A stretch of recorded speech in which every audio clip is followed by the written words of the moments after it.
How's it going, guys? Mike, the Last Line of Defense with Mike with Fieldcraft Survival. I'm down in Arizona, as you guys probably know from a couple of the other videos I've been posting, I'm guessing, but had a chance to link up with the Fieldcraft guys that I've been associated with for a while. This is my first time meeting them all, though, so it's been a super fun trip. I came out with them. They're out here prepping and testing some stuff for this trip they're going on. I'll have Mike talk about that. You can talk about Fieldcraft a little bit, and then obviously we're going to be talking about his 4Runner. We just got done filming a little podcast also, so that was a lot of fun. It'll be the first podcast that I've ever been on in my whole life. Oh, you're a natural at that. You did really well. Popped my podcast cherry. So I like that. That might be out already. If it is, I'll link to it down below. If not, just, I'll post it on my social media when it becomes available. Anyways, Mike, I'll let you talk for a bit.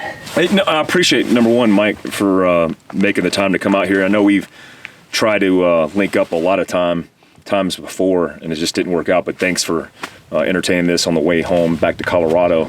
Yeah. We're north of Prescott right now. We actually have an overland trip planned with the whole crew. One of the major components of our overland trips is to highlight preparedness, so talking about everything that you talk about with the company, and equipment, and the lead up and planning and preparation, rehearsal, and then in the execution of the op. And I don't want to make it sound too military like I did, but it's a fun experience. It's not a regimented experience.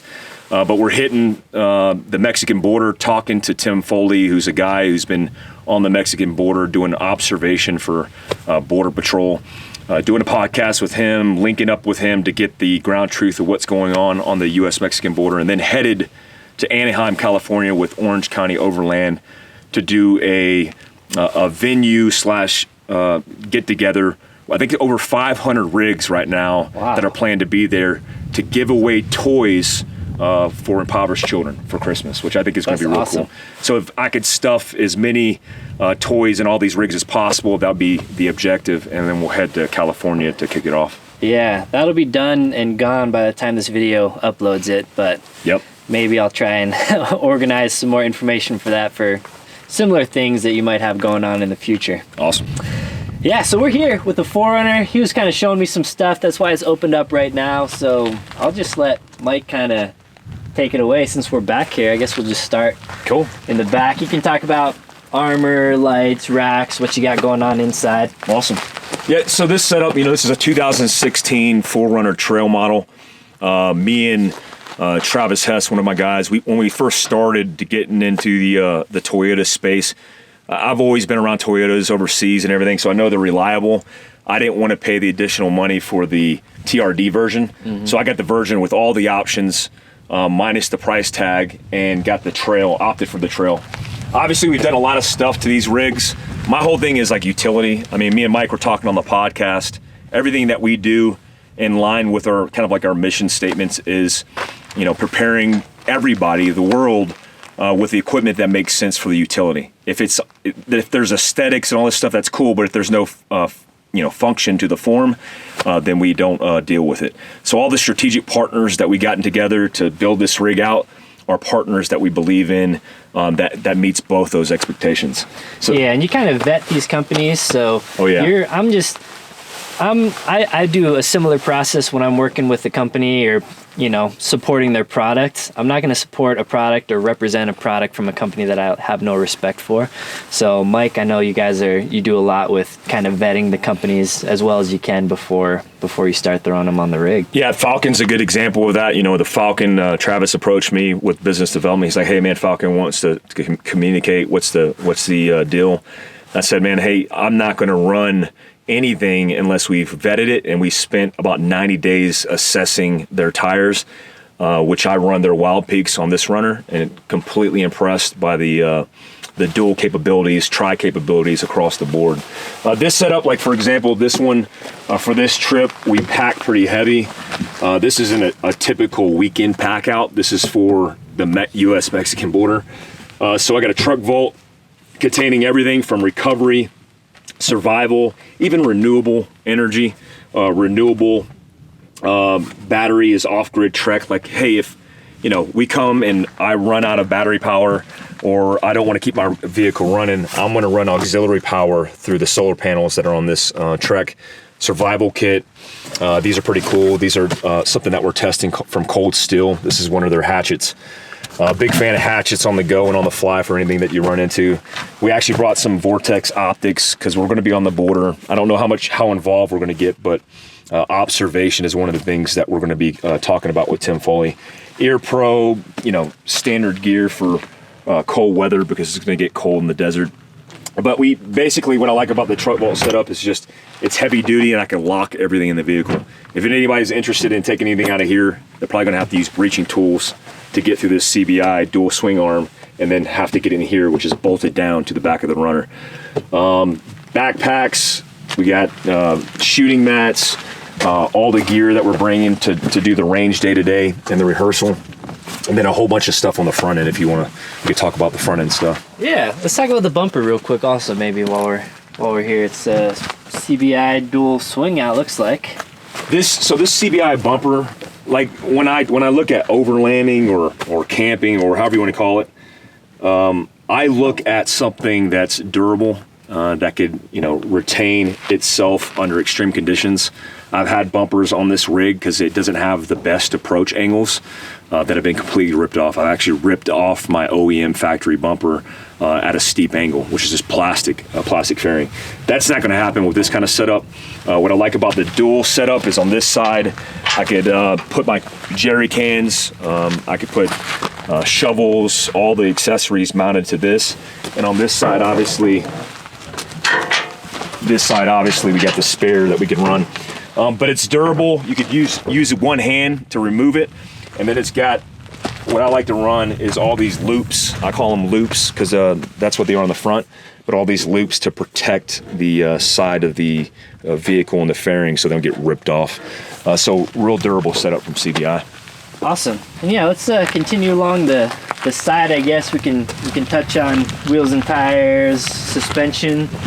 Yeah, I opted to run almost 33s on this rig. Like I wanted to run 35s. Travis, when he ran 35s, had a few issues.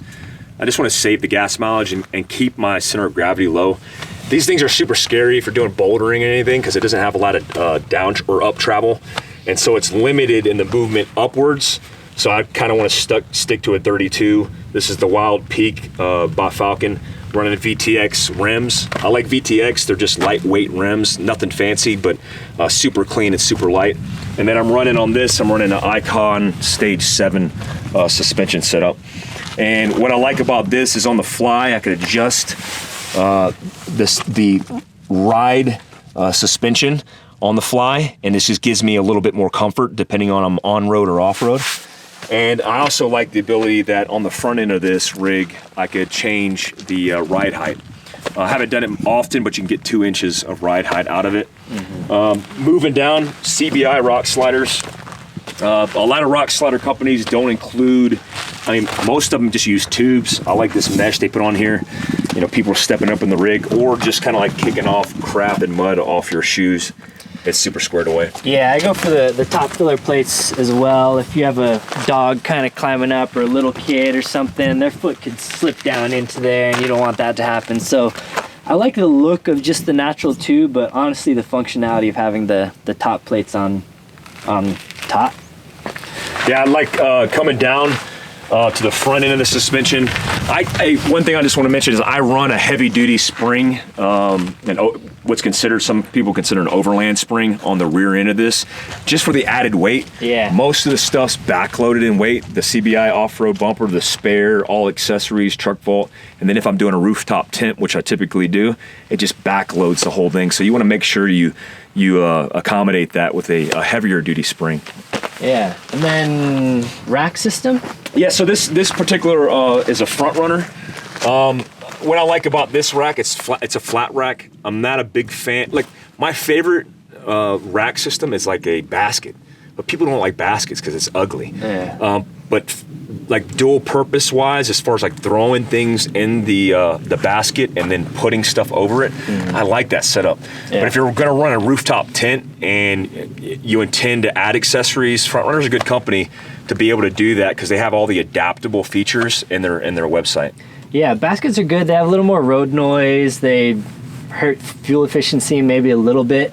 But the main thing is it's hard to put rooftop tents that fold out, especially on top of them, because they have to have the clearance to clear the basket. So this is kind of, yeah, it's got like a little bit of a lip. Yeah. So it's kind of can retain stuff a little bit, but not too high. Yep. And for this particular setup, I'm running rigid lights across the entire roof rack. What I've, people, the first time I actually did this and I posted on it, people were like, why would you run the lights offset? And if you've done anything at night, having side lights, whether they're underneath the vehicle or on top, to be able to observe what you're seeing or what you can't see is hugely important. On top of that, when you get out, if you get to campsite or where you're bedding down for the night, if you just run a headlamp, which I always recommend people doing, you could run these lights and get camp set up. If it's offset, I flip the tent this way, but I have lights and accessories underneath the awning for me to be able to deal with stuff, to cook, to prepare for the night. Yeah. And these have come in handy more times than I can count. Yeah, just general camp lights. A lot of people do different stuff, but having something like this wired in looks really handy. Might have to steal that idea. Also for this setup, I'm doing like an amber setup as well. These things in white will blind you. I mean, it's not the most convenient light unless you're trying to spot 10 feet off the side of your rig. So if you're bedding down and want to operate in and around your rig without burning out your night vision, amber lights diffuse dust a lot better, and also they're good for low light situations where you just want to burn out your eyes. Yeah, some people run full on reds to retain your night vision, and amber's kind of like a happy medium between the two. So especially if you're thinking about using them as like kind of general camp floodlights, then amber's good option. Actually, when we first did this rig, I wanted reds, and then the argument was made that if you're in amber, you're like in between, so you have the opportunity to kind of like reduce the light, but also be able to use it for spotting on the go. Yeah, red's a lot of times a little too extreme for what I want to just walk around camp as. Yeah. If you're checking something in the middle of the night, a map or whatever, then red's awesome. But for kind of that general functionality, I think amber is a great choice for that. Cool. You want down the let's go up front. So the big thing on the front end is, one, I got a Warn winch here. I'm a big fan of Warn. I run a 10,000 pound synthetic line with this Factory 55 front end. Self-recovery is key, obviously. You want to be able to self-recovery, so I got all the accessories in the back of the rig always prepared to self-recover. And I've done that by myself in remote situations more times than I can count, and it's not fun if you don't have the tools to be able to do self-recovery. Yeah, for those that don't know, Mike, Green Beret for a number of years, a bunch of tours, did a lot of, serious overlanding in hostile environments. So his experience in self-recovery, living out of your vehicle is pretty vetted, much more than most overlanders you'll see out there. So yeah, some people call me a mall crawler, and that's okay. I mall crawled in Afghanistan. Overlanding back in the day was just like, hey, if you're living off your rig, you just sleep underneath the rig. And we should have paid attention more to the South Africans and the Australians, because I'm like, they're running rooftop tents decades ago. I'm like, why didn't we do that? Why did we suffer in Afghanistan, just sleep underneath it, and they throw a tarp over us sitting on a 50 cal on the back of a Land Rover? That's just not too smart. So definitely, as a civilian now, I'm proud to have the spoils of my situation and have the best equipment for the situation that warrants it. Yeah, and then you got some rigid fogs, light bar, and some of these spots, kind of ditch light type. Yeah, so a lot of these lights are, people are like, hey, this is overkill, but a lot of it's directional and a lot of it's situation dependent. Like these lights, the new fogs by Rigid are SAE compliant. So, being SAE compliant means I could ride with them on the road and not blinding people. So I don't use my front light bar, which has a high lume rating and is just bright as crap for, balling out through the desert. I could use this on the street, and it provides me a lot of light in the low ground, especially up here. We're above 5,000 feet, so typically when I leave the house in the morning, if it's been raining or whatever, we're in the clouds. And so this to diffuse light is hugely important, especially for dust and for fog. Yeah, a lot of people out there like to make fun of light bars and stuff, which I've recently added to my truck, and I use them all the time. I mean, I live in the mountains, kind of off, roads that aren't traveled as much, and a lot of wildlife. We just saw some deer run across the street out here on the way out. So it's good for, obviously, when you're not driving on the highway and you just want a little more light. I pulled up to you guys' warehouse late last night, and there's not street lights, so I popped my light bars on just kind of to see the buildings around. And I mean, honestly, I use my light bar more than anything else, and that's on the road as well as off-road at night. So people that are making fun of light are they're stupid. Yeah, well, if you run remote anything, like Mike said, I run the light bars more than anything because everywhere I'm at could potentially be rural. So if you're an overlander or you're a guy or gal who rolls out, to camp or whatever, hugely important to do that. And what I did in this setup with CBI is I always opt for the loop in some form or fashion. When at one period I decided not to go in the loop. And if you live in Colorado, if you live in rural parts of America, and you don't run a loop, if you hit a deer or an elk, I almost hit probably a 1,000-pound elk in Colorado, that would have destroyed my vehicle. And it's not about, partly it's safety. A lot of people look at loops as something to pin against something to be able to do recovery. But what I like to look at it is if I'm driving in rural areas and you hit game, this loop is going to protect the functionality and the front end portion of the engine compartment, and it's not going to devastate your vehicle. And before, I used to be a big fan of aluminum in some aspects because it's lighter and it's more, I guess, functional until you need the steel. I like to run the steel because obviously animals, pinning, I have many times where on the trail I've butted against debris and everything else, and this has saved me more times than I can count. Yeah, and it's nice just like if it's icy or slick or whatever, a lot of times it's just like a little handrail. I'll use that, I'll be under the rig like getting up, and I use this to pull myself on, so it's, I don't know, and I think they look cool, so I think there's a lot of practicality. There's not too many disadvantages over it, right? So underneath here I'm running CBI skid plates. If you have an off-road rig, it doesn't even have to be fancy. If you have anything that you go off-roading and there's a potential of you hitting a rock or hitting anything, have a skid plate. The first time I took this out with Kurt, we were in Colorado, California Pass, and we're behind Silverton, Colorado, and I came back from that trip with about 10 significant dents in my fuel tank all the way up my vehicle.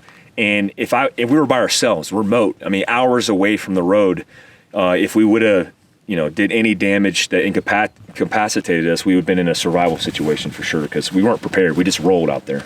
All right, we're gonna step in to the interior. Mike's gonna show us how he's got some things configured. He has this, I'll let him talk about it a little more, but you've probably seen it on my channel, these Go Light EDM, right? Yep. Go Light EDM bag. I'm glad I got that. Woo. Perfect. Fieldcraft is a product made by, they make some survival kits and some other stuff. Check them out, definitely fieldcraftsurvival.com. This is one of their products. It's pretty slick, pretty innovative, and looks like you got two of them set up. So we'll talk about those, kind of how he has them configured, and whatever else you feel like talking about, sir. On the back of the panel packs, we put survival and med. The big thing with us was, a lot of panels go on the back of the seats, but they're adhered to the seat via molly or whatever. They're sewn into the panel. So if you have accessories, say if you have a med kit, you have to actually unzip it, get the med components, and then pull it away. And actually a couple of circumstances as a civilian, I've actually treated medical trauma on site with the med kit I had in the vehicle, and I had to literally do that once with a panel pack that was in the back of my Jeep. And so we created the panel pack that has the ability for you to rip away the med kit. So in this case I got a BTRK, which is a trauma response kit for stopping the bleed, and actually we made the pouches a lot thicker. A lot of guys were just taking experiences in combat with tactical equipment, and they were saying, hey, let me take this little general purpose pouch, which is about half the size, and put it on the back of a panel. Well, it's in a vehicle. You have more space. You're not running around running down hallways and rooms. So you could afford to do that. And you could afford to put Velcro on it because, again, there's no friction points in a vehicle except for people who are moving inside your vehicle. So it's easier. It's like a QD way to rip away all the kit. And then the second major component to it is the ability to unravel the bottom portion of this and turn this into a backpack. And, to be honest, like when we first put it out, guys were like, hey, why don't you just take a backpack and put it on the back of a headrest? Then you run into the same problems. Well, now you have to access everything by unzipping it. So we just wanted an easier way to deal with emergency type equipment, which is trauma, which is survival, and then have the ability where, hey, I didn't have to duplicate efforts. I didn't have to make, I didn't have to put a $200 med kit on the back and then buy a $200 med kit for my go bag and then, create all this diversity when I could just take the same kit that I utilize. I'm going camping, I zip it up, turn it into a backpack, and now I take a go bag that's ready on the fly. And that was the main purpose behind it. Yeah, so it combines obviously a back panel, which is what it is, into like a minimal get home bag kind of thing. So if you just need to grab one piece of kit and go, that's the piece of kit you want. Yeah, in the middle, as you see on this setup, I have like AR-15 mags, pistol mags, and I have a space blankets on this side. But you can basically convert it and utilize the MOLLE spacing in between for all your MOLLE accessories and everything else outside of that. And it holds the weight pretty good. I mean, this is weighted down with a whole bunch of stuff in it, and I can just rip this away. And then again, I carry all my additional stuff that I need. This is an additional med side, and the other side that I have, I run two of them, one for med and one for survival / everyday stuff. Cool. Anything else fun going on back here? Got some seat covers. That's a big thing, man. Mike, I'm a big fan of seat covers because there's a few companies out there that do good stuff. I'm not affiliated with Wetakole. Wetakole is Wet, Okole. They're in Hawaii. I was turned on to it by a buddy of mine. It means wet butthole. Wet butt, is that what it means? Yeah, I think a Kole, Hawaiian is butt. Nice, wet butt. Yeah, if you're wondering. Hole. Pretty sure. I might be wrong. But Let's just go with that. Yeah. Let's start the American version, the Wet Butthole series in the States, lower 48. Yeah. I mean, if I'm wrong, it's pretty embarrassing, but I think. It makes sense to me. Your butthole goes on it, so it just makes sense. Yeah. But the cool thing about the seat covers is they're neoprene, and so they're obviously water resistant. I won't lie, it gets a little hot in the summertime, but if you have AC, you could deal with that. But it's like sitting on a wetsuit. So if you have a sweaty undercarriage, it's not the most comfortable thing in the wintertime or the summertime. But the wintertime, they actually have heated versions of it. And you can go on their website, you can get the seat cover. Spills, I have dogs, so dealing with that. And then on the front end, on the driver's side, I actually have panels and pockets to where I could put my everyday carry, where I don't have to keep it on a long trip here or in the center console. I could actually put it right in front of me in a little slot, which is pretty cool. Nice. Yeah. And anything up front you want to talk about? Worth talking about? No, I just mean, small things that I've done, like, just simple things that could be utilized is utilizing Velcro. I mean, GPSs, Garmin's, all the accessories that you're running. I even run a boat compass on here, is just in case kind of thing. And I'm a big fan of the utility of Velcro. I mean, if I could Velcro everything in my life, I would. It's a form that I've utilized overseas, and you don't have to overcomplicate it. You don't have to put MOLLE on your dashboard in order to adhere different accessories. Just get creative. I know you do a lot of stuff with testing equipment, but there's a whole bunch of components that you utilize. Good old craftsmanship. Velcro strips all over my stuff. Just super easy. I mean, it's secure enough for vehicle stuff, and easy to get off. Yeah. And then you have like a little ram mount type thing up here and up there. What is that? So this is the TPM made by Expedition Essentials, and I like plugging in all the accessories to this. The disadvantage for the runner model is you lose your clock. But the cool thing is, like with a Moab armor mount that I use, it's a magnetized accessory that I could put my cell phone on, and it's always in my field of view. So that way, if you're navigating, you're doing anything, I could see it up here. Also, it has the adapter to run USB accessories full time. So even when the vehicle's off, it runs full time. To be able to charge all your small handheld electronics.